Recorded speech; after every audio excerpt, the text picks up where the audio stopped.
So we'll kick straight into it. Yeah, thanks. Um, well, you say you're touring, but it's a whole different method of touring at the moment, isn't it? Yeah, it is quite different. Yeah. I mean, forgetting the sort of lockdown and all of that situation, are you finding this sort of method of touring a little bit easier on you than your sort of like mammoth tours overseas and to the US and Canada and Europe and stuff? Yeah, I mean, it's interesting. So there are some positives in the sense that everything is happening domestically, which is nice because I would normally be trying to fit so many tours and so many countries into a year that it would become really stressful, and the travel and obviously all of the things that go with international travel. So on that level, it is kind of easier. I actually really like the COVID safe show format as well, to be honest. Like, I love people having lots of space. Everybody's really comfortable. They've all got lots of space. They're all seated at tables. I feel bad that they can't get up and dance, but I don't think that to get a tiny bit philosophical about it, I don't think that the energy involved in dancing and movement and the joy of combining physical movement with music it's not out of reach from your seat. You know what I mean? Like a dear friend of mine has polio and she's been on crutches her whole life. And somebody was complaining at her venue, oh, it just sucks that we can't get up and dance. And she said, it's all in the shoulders. Learn how to dance in your feet. I've been doing it my whole life, Yeah. so the seated thing, I actually quite like it. The part that gets exhausting is because we can put so few people in a venue. We're often playing the show 2 or even 3 times in an evening, which after 2 or 3 nights is like, okay, so instead of just playing 3 shows in 3 nights, which can be tiring in itself, especially with all of the travel, it's like playing 9 shows in 3 nights. Yeah. 7 to 9 shows, and that part has taken a little bit of getting used to. It's crazy too because you put everything into a show. You put everything you've got into that hour and a half that you're on stage, and then to sort of everybody shuffles out of the venue and you have 20 minutes to have a cup of tea, and then all of a sudden it's like, we're doing it again. Like normally my body is like, give me 24 hours to recover now. But it's like, oh my God, we've got to do that whole thing from scratch again. Here we go. But I think it's been really good. It's good as musicians. It's good for us to treat it a bit more like a proper, a proper job where you don't just get on stage for an hour and a half. It's like, okay, for the next 9 hours, I'm going to be working my little butt off and I'm going to be playing music for the predominant amount of that time. Yeah, because I mean, I say I've seen you grow, but I've known you've grown from the Byron busking competition to Absolutely, yeah. to crowds on the boulevards of Byron to thousand seater, thousands and thousands of people. Yeah. Is it quite nice to be able to look people in the eye again while you're working? Yeah, it is. In that Yeah, and regard, and to be it's honest, that 100%. Yeah, that's another thing I think that I've really enjoyed about these COVID safe shows is that I think as you say, obviously the my career started with the busking competition at Byron, and before that I had been doing a lot of busking, and I think that was a real period of sort of osmosis for me in that time. And part of what really came apparent within my music and what I could offer people as an entertainer was that really intimate sort of, kind of down to earth thing, whereas shows could be very heightened and very, there's a big production, and when there's thousands of people, it's a different experience. And what I have really loved is feeling like I'm just playing in the grass at a market to people again, or feeling like I'm playing in somebody's lounge room to a few people, and I can look them in the eye and I can speak to them on a sort of in a break the ice kind of way where it feels very natural and normal and real, and that's been really nice. Yeah, I was reading an interview recently as part of this where you said you have to have a sense of, I'm no better than anybody else. This allows so much more artistic growth. The fame, the fortune, God damn it, does not literally make you happy. We all think it will, Yeah. and it's so hard. But my experience with it is that it literally has nothing to do with happiness. Yeah, that is something I've come to recently. All right, and taking it recently, you've got a new EP out as well called The End, which is part 3 of 4, Yes. recorded in the Blue Mountains. Yeah.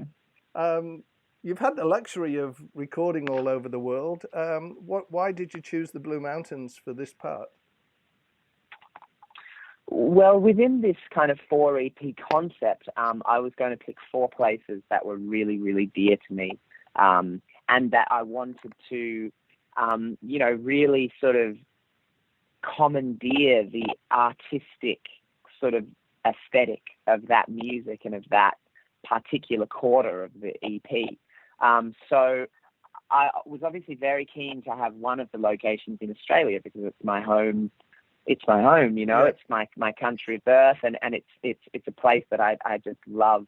No matter how much of the world I travel, I come back to Australia, and I just think this place is so unbelievably beautiful, culturally rich, full of just incredible people, and so yeah, and I really wanted Australia to be one of the 4 places that I recorded.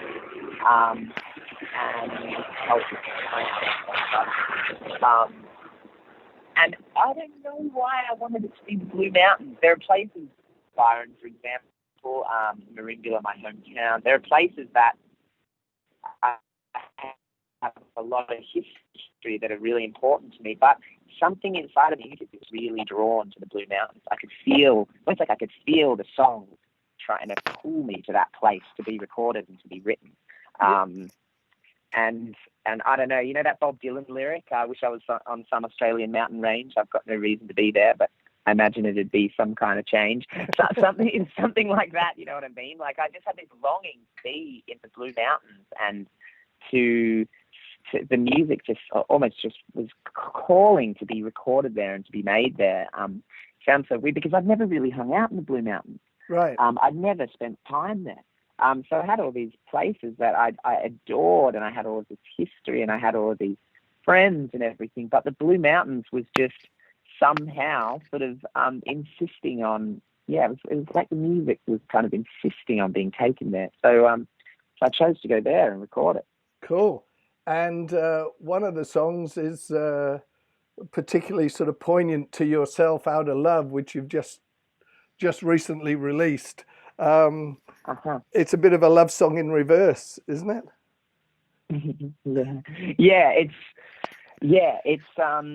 It's interesting. When I was a kid, I think it was my guitar teacher's house, but I saw a book on the coffee table and it said Songwriting for Dummies.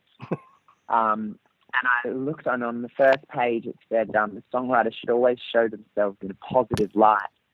And rather redundant thing to say, because as a songwriter, it would be terrifying to show yourself in a negative light. You know what I mean? Yep. And for that reason, people write a lot more love songs. They write a lot more songs about how in love they are, because that we can all look at that and say, good for you. You know what I mean? Like that love is what we look for in our lives. Love is what happens when things are working out, and when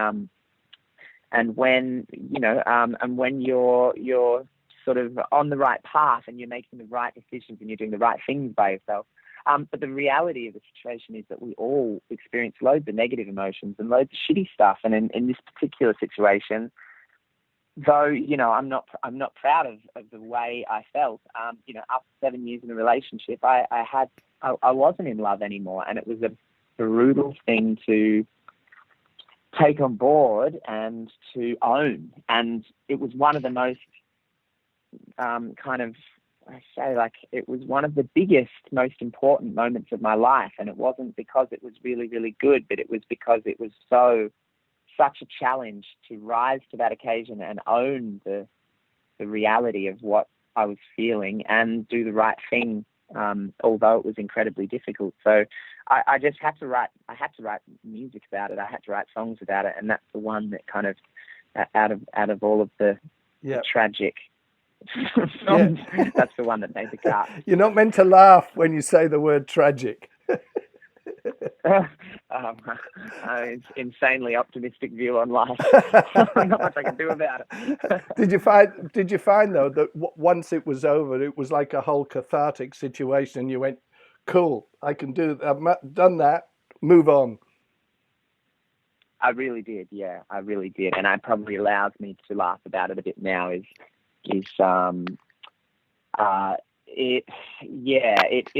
think sometimes when we get really, really bogged down in something that means a hell of a lot to us, and that it's, for whatever reason, it just feels like absolutely beyond us to make a change. When we do finally make that change, and if it's the right thing for us, it is really quite cathartic, and it does allow for growth. It creates the space for growth, and it's liberating to have that autonomy in a situation where you felt like you were really trapped. You know what I mean? And in that way, it did allow me to feel. It allowed me to grow a lot. Yeah, and in that sort of autonomous sense, you've always been like that. It's from what I know of you, Kim, it's sort of been like you've lived a lot of time, if you like, on surf beaches in your van, leading your life with your music. Yeah. It's sort of been you, and someone has to dovetail into you to make it work, which is hard. Yeah. It is very hard, and part of the reason that I am still alone in my van. Yeah, it is. I think that in my own little way, I'm very caught up with what I'm doing, and I'm so passionate about it, and I care so much about what I can give to the world with my music and with my art, and the way that I see that come back to me through wonderful relationships and wonderful friendships. It would be very difficult for somebody to come in, and the love would have to be more beautiful than my solitude, which is an incredibly beautiful thing, and that I'm very, very that I value very highly. Yeah. Yeah, your other three parts to your 4 EPs that work together as a concept. One was recorded in Berlin, one in Vancouver Island, and one in Devon in the UK. What drew you to Berlin? Well, it was interesting. When I signed with my publisher, which is Sony ATV, they were really eager for me to begin writing with lots of different songwriters, and they're an enormous publishing company. They have beautiful big old, offices in like every big city in the world. And I was like a kid in a candy shop. I was like, wow, you mean so I can fly to Berlin and you guys will connect me? Yeah. So my publishers were willing. Songwriting sessions are free. It's about 2 artists kind of collaborating, and so I started traveling to all of these different cities around the world and writing music with them. And one of the places I went was Berlin, and I spent a couple of weeks in Berlin working with different artists and different songwriters. And one of them was a 21-year-old hip-hop producer, funnily enough, named Vince. And we really hit it off. I had a couple of really wonderful days working with him, and I thought to myself, that feels like something that I should go back and do again. And I was just so inspired by the city too. I mean, it's just an incredible city. And what was wonderful about recording I Am, which was the EP that was recorded in Berlin, was I went there to do all of that songwriting in the winter. And Berlin in the winter is obviously really cold, and everybody's a bit more just head down, get to work, And then we went back to record this EP in the middle of summer, and it was just the most magical experience. The World Cup was on as well, so it was like thousands of people in these bars all over the city watching the football, and we were staying in this beautiful forest, so right next to this beautiful forest. Every morning we could get up and walk through the forest and go for a swim in the lake, and it was just such a beautiful time recording that EP.